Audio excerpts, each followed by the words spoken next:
সিলেটের দম্পতি ও গৃহকর্মী হত্যার ঘটনায় অভিযুক্তকে আটক করেছে পুলিশ। দাবি করা হচ্ছে গৃহকর্মীর সাথে প্রেমের সম্পর্কে মতবিরোধ থেকেই ৩ জনকে খুন করেছে আটক বাবুল।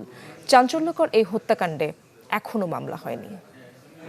বাংলা কিউআর যেখানে নগদ পেমেন্ট সেখানে সারা দেশে ১০ লাখেরও বেশি মার্চেন্টে নগদে পেমেন্ট করুন খুব সহজে। ২০ দিনের প্রেমের সম্পর্ক, এরপর রাগ অনুরাগ, সেখান থেকে হত্যাকাণ্ড।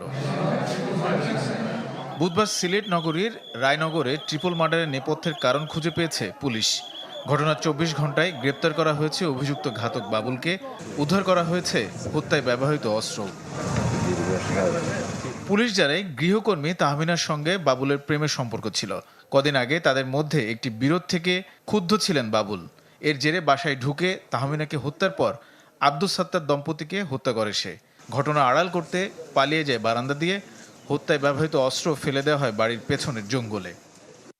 বয়স্করা মারার দরকার ছিল, বয়স্ক লোকটাকে বাধা দিয়েছিল, তোমারে মারধর করছিল। হ্যাঁ, মানুষ মারিলাম।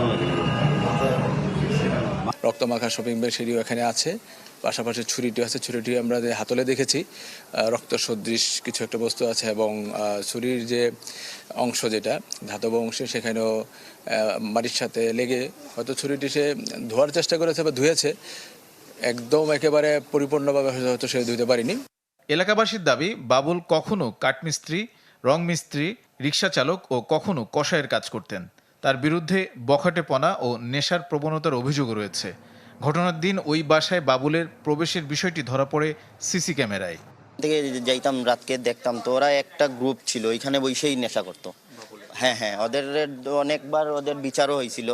এই যে এরকম একটা ঘটনা ঘটাবে, সেটা আমরা এলাকাবাসীও কল্পনা করি নাই।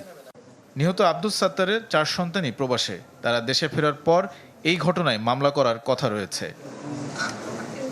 Desk report, channel 24।